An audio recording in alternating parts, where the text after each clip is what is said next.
लोगों को अच्छा लगे ना तेरा किरदार, नहीं ना तेरा किरदार। स्पोक पर्सन से क्या मतलब है? आपने देखा उसको बोलते हुए कितने क्या करें, शक्ल अच्छी नहीं, तो बात अच्छी कर ले। देखिए जब इंसान कहते हैं ना तो इंसान की शक्ल। अस्सलाम वालेकुम व रहमतुल्लाहि व बरकातुहू। मेरे प्यारे दोस्तों, कैसे हैं आप? उम्मीद करती है कि आप खैरियत व आफियत के साथ होंगे। एक बेहतरीन वीडियो लेकर हाजिर हुआ हूं जिसमें नाजिया इलाही ने बड़ी गंदगी फैलाई है और मेरे आका अलैहिस्सलातु वस्सलाम और हजरत आयशा सिद्दीक़ा रज़ियल्लाहु ताला अन्हा को लेकर माज़ल्लाह अस्तग़फिरुल्लाहुल अज़ीम। तो मेरे प्यारे दोस्तों, मैं आपका टाइम ज्यादा न लेते हुए आपके दरमियान वो वीडियो लेकर हाजिर हुआ हूं जिसमें एक सिस्टर है मेरी, इस्लामी बहन है मेरी, उन्होंने उसकी क्या धुलाई की है, उसकी क्या तगड़े से रिगड़ मचाई है। आप अपने चैनल पर खुद उसको देखिए और समाप्त कीजिएगा। अगर आपने प्ले कर ही दिया है तो इसकी करके ना जाइएगा।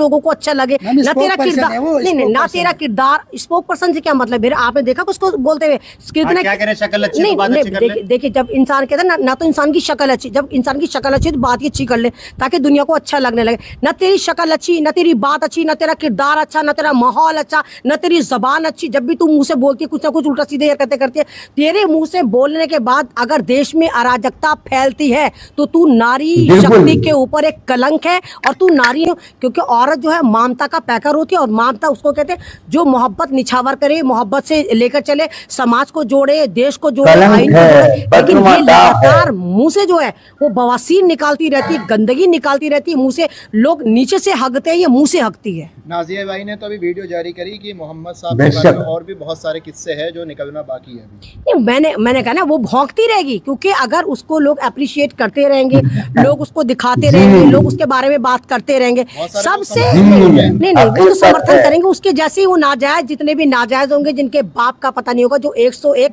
बाप की नाजायज औलादे होंगे वो उसको समर्थन करेंगे क्योंकि उनको अपने बाप का नहीं पता। भाई खानदान, जात, जमात किसको कहते हैं, कुटुंब किसको कहते हैं, जहाँ पर एक इज्जतदार फैमिलीज होती है। अगर इसके बारे में लोग बात करना बंद कर देंगे, मीडिया इसको दिखाना बंद कर देगी, तो कहाँ भौंकेगी? अपने चैनल पर आकर भौंकेगी, 2-2.5 हजार लोग देख लेंगे। क्योंकि हमारे देश की विडंबना यह, जब भी कोई बोलता सारे के सारे बोलना शुरू कर देते, इधर मीडिया दिखा रही, उधर मीडिया दिखा रही, इधर लाइव चल रहा है, इधर जुलूस चल रहा है, इधर दल से चल रहा है। तो ये अपने आप को प्रधानमंत्री से कम नहीं समझ रही। इस वक्त ये अपने आप को प्राइम मिनिस्टर मोदन समझ रही है कि मैं मोदन हूँ। ताकि करे उसको आप क्या किस तरीके से आप देख रहे हैं, कैसे देखते हैं? देखिए जो नबी की शान में गुस्ताखी करे, पहले तो सबसे पहली बात जो नबी की शान में गुस्ताखी करता है, उसका चेहरा देख ली कैसा हो जाता है, बिल्कुल कव्वा हक नहीं हो जाता है, बिल्कुल कुत्ते की चेहरे होते हैं। जो जैसा कर्म करता है उसके चेहरे पर आते हैं। ये लगातार इस्लाम को टारगेट कर रही है, इंसानियत को कर रही है, मदरसों को कर रही है, मुसलमान को कर रही है ना, मॉब लिंचिंग को कह रही है कि मुसलमानों को मार देंगे, कर देंगे। आप इसकी शक्ल देखिए कि कुत्ते भी इसकी शक्ल से ज्यादा खूबसूरत होंगे, है ना। तो ये इंसान लगती ही नहीं, ना ये इंसान लगती है, ना ये जानवर लगती है, ना ये दरिंदा लगती है। ये तो पता नहीं कौन सी मखलूक है। आज तक लोग, मेरे ख्याल से साइंटिस्ट अगर इस पर रिसर्च करें तो ये बता ही नहीं पाएंगे कि मखलूक है भी या नहीं है। पता नहीं कौन सा रेंगने वाला कीड़ा। अफसोस की बात है कि ये मुंह से बोलती है, पता नहीं कैसे बोलना आ गया, क्योंकि ये इंसान है ही नहीं। अगर पढ़ा लिखा सभ्य इंसान होता है तो सभ्य इंसान को यही बताया जाता है कि देश में जितनी तरह के लोग रहते हैं, जितने धर्म को मानने वाले लोग, सबके धर्मों की इज्जत आई है। लेकिन ये खुद को मुसलमान भी कहती है और इस्लाम के खिलाफ जहर भी उगलती है। तो ये दो मुंह वाला सांप है कि जो जिस कुटुंब में रह रही है, जिसका नाम लेके इस्तेमाल करिए, फुस फुस फुस करके उसको डसती चली जा रही है। खुद को मुसलमान कह रही है और मुसलमानों को डसे जा रही है, डसे जा रही है, डसे जा रही है। तो इसका इंसानियत से और इंसान से कोई भी वास्ता नहीं है। मैं कह रही हूँ नाज़िया इलाही खान, तेरी शक्ल अच्छी तो बात अच्छी कर, और बात अगर मेरे रसूल पर आई है, मेरे इस्लाम पर आई है, मेरे दीन पर आई है, तो तमाम मुसलमानों को एक तरफ से खड़ा हो जाना चाहिए। जितने भी, आप कुछ नहीं कर सकते, मैं ये नहीं कह रही सड़क पर उतरो, इसको कुछ करो, कुछ मत करो। लेकिन अगर आप जुडिशरी पर यकीन करते हो, मेरे भारत के वासियों, आप किसी भी स्टेट पर हो, हर स्टेट में जाकर इसके ऊपर FIR कराओ ताकि इसको पता चले कि इसने पंगा किससे लिया, इसने इस्लाम से पंगा लिया। इसको पता चले कि इस्लाम की ताकत है क्या, रसूल की पावर है क्या, रसूल क्या है, कलमा क्या है। इसको सारा इसका लक बदल जाएगा जब 35-40 FIR पे इसका लक बदल जाएगा। मैं तो कहती हूँ इस पे कम से कम 4-5 हजार FIR हर स्टेट से होनी चाहिए।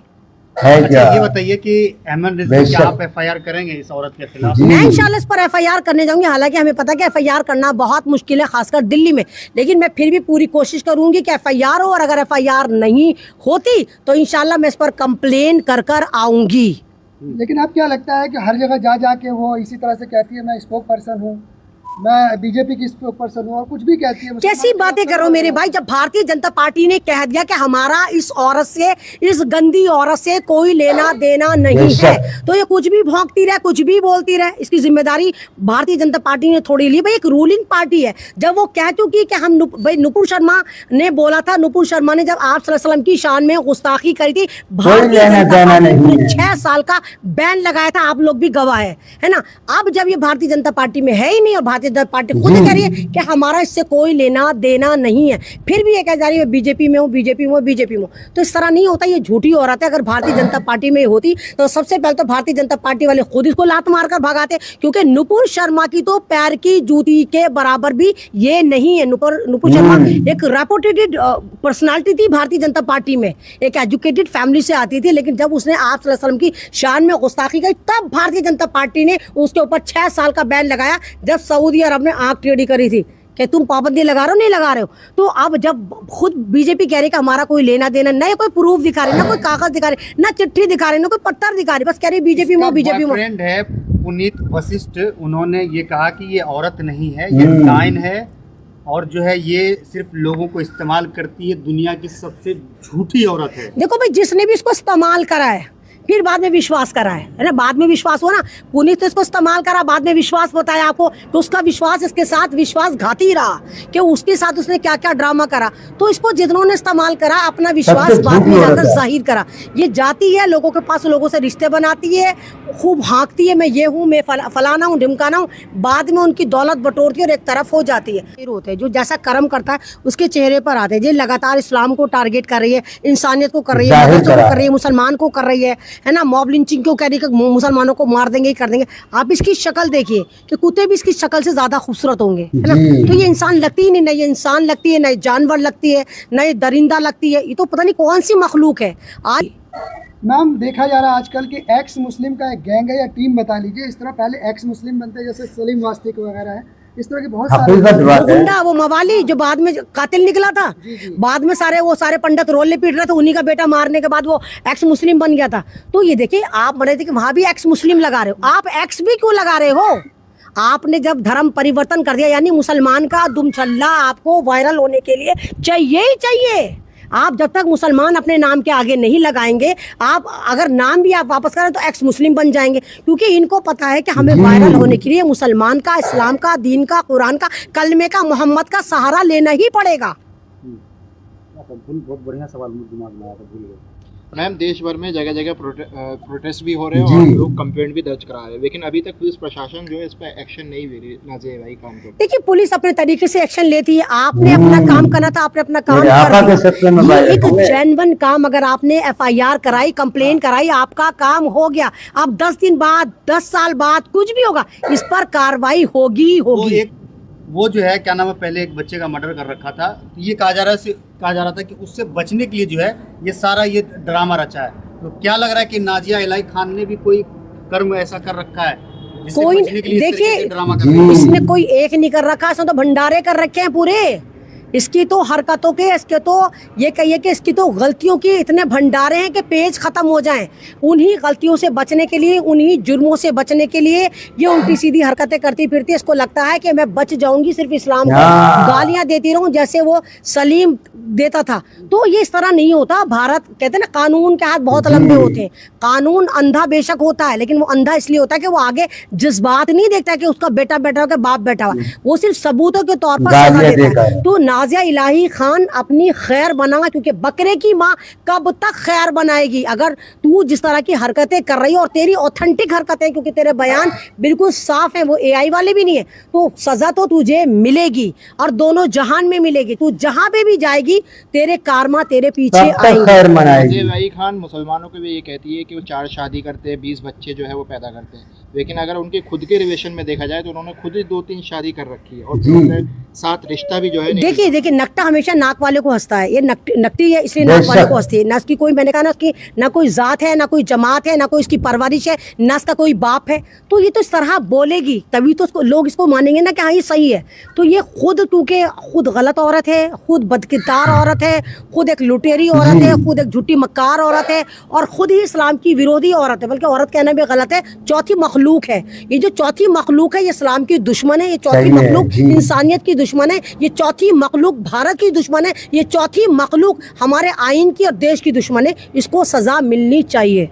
उसने कहा था कि जब सीएम बनूंगी तो सारे मदरसे मस्जिद तोड़ दूंगी। शहीद तो नहीं कहा तोड़ दूंगी, क्योंकि मदरसे में इस तरह का गलत काम। तो मैंने कहा ना कि ये भारतीय जनता पार्टी का नाम खराब कर रही है। ये कह रही है, दुनिया से कह रही है कि देखो भारतीय जनता पार्टी नहीं चाहिए। नहीं, अरे आप समझे नहीं, ये भारतीय जनता पार्टी को टारगेट कर रही है कि तुम्हारा सीएम, तुम्हारा पीएम जो है भारत में इसीलिए राज करेगी। तुम मस्जिद तोड़ते हो, मदरसे तोड़ते हो, इस्लाम को बर्बाद कर रहे हो, इस्लाम को बदनाम कर रहे हो। तो ये कह रही है कि मैं तो देखो नाज़िया खान हूँ, मुझे बना लो, मैं भी, मुझे सीएम बना दो, मैं भी मस्जिद तोड़ दूंगी, मदरसे तोड़ दूंगी। तुम्हारा सीएम होने के लिए क्वालिफिकेशन सिर्फ यही चाहिए ना। तो सीधा इस पे तो भारतीय जनता पार्टी को केस करना चाहिए, डिफॉर्मेशन का केस डालना चाहिए कि ये यूं कह रही है कि भारतीय जनता पार्टी के तमाम सीएम जो है वो मस्जिदों को तोड़ रहे हैं, मदरसों को तोड़ रहे हैं, इस्लाम को गालियां दे रहे हैं, और ये कह रही है कि मैं भी करूंगी। तो भारतीय जनता पार्टी को फौरन घड़ी की चौथाई में इस चौथी मखलूक के ऊपर डिफॉर्मेशन का केस कर देना चाहिए।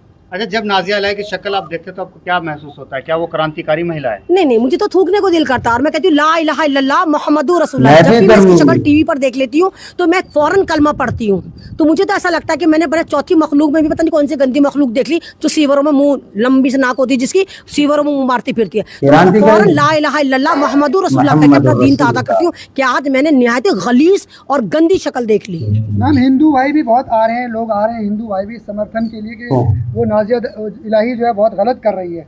इस तरह से आप उन हिंदू क्या कहेंगे? देखिए, पूरा हिंदुस्तान एक साथ है। मैंने कहा ना, बहुत बड़े बड़े एक्टर्स आ रहे हैं, बहुत बड़े बड़े एक्टिविस्ट आ रहे हैं। एक पीली सेना की मैं देख रही थी, वो बहुत सारी औरतें प्रोटेस्ट कर रही हैं, उसको गालियां दे रही, पता नहीं कौन कौन सी गालियां दे रही है, टोकरी वाली बहन चिक माचिक, पता नहीं कौन कौन सी इसको गालियां दे रही है। तो मतलब आप अगर कोई अच्छा काम कर रहे हैं तो आपको अप्रिशिएट मिलना चाहिए। पहली ऐसी चौथी मखलूक है, लोग इसको बेंचिक माचिक कर रहे हैं, मतलब इसका ये अपना अचीवमेंट समझते, इसको अचीवमेंट के तौर पर गालियां मिल रही हैं, सलावातें मिल रही हैं, इसकी कुंडलियां कंगाली जा रही हैं कि 70 खस्मों की लुगाई है। तो ये तो गलत है ना कि आपकी पर्सनल लाइफ को लोग डिस्कस कर रहे हैं, आपकी खुदाई कर करके वहां तक पहुंच रहे हैं। जो आप चीज छुपाना चाहती थी वो सारी चीज आया हो गई। तो इस तरह नहीं होना चाहिए। पॉपुलर होने के लिए आपको इज्जत मिलनी चाहिए, और आपको इज्जत यहाँ पर नहीं मिल रही। चलिए अच्छा, बिहार में जो है भरत तिवारी की जो है बिहार में भरत तिवारी का भरत भूषण तिवारी नहीं, हाँ बिहार में भरत तिवारी का इनकाउंटर होता है, उसको आप किस तरीके से देख रहे हैं? देखिए, कह रहे हैं कि वो भगत सिंह है। देखिए, वो वाकई भगत सिंह था। अगर आप उसकी प्रोफाइल जाकर देखें, कम उम्र लड़का था और सारा वो गरीबों के लिए और इंसानियत के लिए काम कर रहा था। मेरा ख्याल है 22-23 साल का वो लड़का था, और जिस लिहाज से उसका एनकाउंटर हुआ, जबकि वो उसके पास एक छोटा सा तमंचा था, ना मालूम वो असली था कि नकली था, और उसको पकड़ने के लिए 58 पुलिस वाले आते हैं और वो तमंचा फेंक देता। लाइव कर रहा बंदा, कह रहा मेरा एनकाउंटर होने वाला। उससे ज़्यादा दिलेर तो कोई हो ही नहीं सकता कि उसको पता कि सामने मारने वाले खड़े, वो फिर भी जा रहा है। तो उसका जो एनकाउंटर था वो बिल्कुल गलत हुआ, और जिस लिहाज से पुलिस वालों को सस्पेंड करा गया। पहले तो बिहार सरकार कह रही थी कि नहीं हमारी गलती नहीं, वो वाकई क्रिमिनल था, लेकिन बाद में सस्पेंड करा। तो सस्पेंड तो इंसान वही करता है ना जहाँ इंसान अपनी गलती मानता, यानी गलती थी, और ऑफलाइन तो पता नहीं कितनी गलती थी, ऑनलाइन भी थी। उसको वहाँ पर भी इतनी सारी गोलियां मारी गई, फिर गाड़ी में बिठाने के बाद भी बहुत सारी गोली मारी गई। आपने कहा कि मुसलमानों के भी एनकाउंटर होते, बहुत सारे एनकाउंटर होते हैं, लेकिन यहाँ पर क्योंकि भरत भूषण तिवारी थे, वो पंडित थे, और अभी भी बिहार शांत नहीं हुआ। लगता है कि बिहार इस बार वहां की सीएम की कुर्सी की आहुति लेकर ही शांत होगा, क्योंकि वो एनकाउंटर बिल्कुल गलत था। लोग जमा नहीं, देखिए नहीं, तो मुसलमानों के एनकाउंटर पर अगर लोग जश्न बनाते हैं ना तो उनको मनाने दिए, लेकिन कम से कम चलिए मैं ये कहती हूँ पंडित ही एक हुआ, कम से कम कोई तो एक प्राणी, कोई एक तो जात है जो एक हुई जिसने कहा कि ये एनकाउंटर गलत था। देखिए, गलत तो कहना ही गलत है, क्योंकि एनकाउंटर अगर आप ये कह रहे हैं कि ये गलत है, यानी जो पहले वो सही थे, आप ये कहिए कि एनकाउंटर का तो राइट किसी भी हमारे कॉन्स्टिट्यूशन में, किसी भी एक्ट में, किसी भी थाने को नहीं दिया गया, कहीं पर भी नहीं गलत दिया गया। था। इवन अगर किसी को मौत की सजा है, अगर वो आप पर हमला करे तब आप उसके पैर में गोली मार सकते हैं। भरत भूषण तिवारी के ऊपर तो कोई केस भी नहीं था, वो ना कोई मुजरिम था, एक हंसमुख सा लड़का था जो लोगों के काम आता था, अपनी माँ का इकलौता अपना वारिस था जो खाता कमाता था और बहुत गरीब परिवार से था। तो हिंदू राष्ट्र भी चाहता था। नहीं तो वही देखिए, हिंदू राष्ट्र में वो ये तो नहीं कह रहा था ना कि मुसलमानों को मारकर हिंदू राष्ट्र बनाओ, मुसलमानों की मॉब लिंचिंग करके हिंदू राष्ट्र बनाओ। उसने मुसलमानों के खिलाफ कुछ नहीं बोला, लेकिन ये जो एनकाउंटर हुआ है ये बिहार की नाकामी है। लेकिन कह रहे हैं कि सम्राट चौधरी को जो है सत्ता से हटाने की पूरी साजिश है, जबकि सम्राट चौधरी जो है कोयरी कुशवाहा समाज से आते हैं। नहीं तो नहीं, ये साजिश जिन्होंने बनाया है वो भी तो ब्राह्मण समाज से हैं। भारतीय जनता पार्टी ने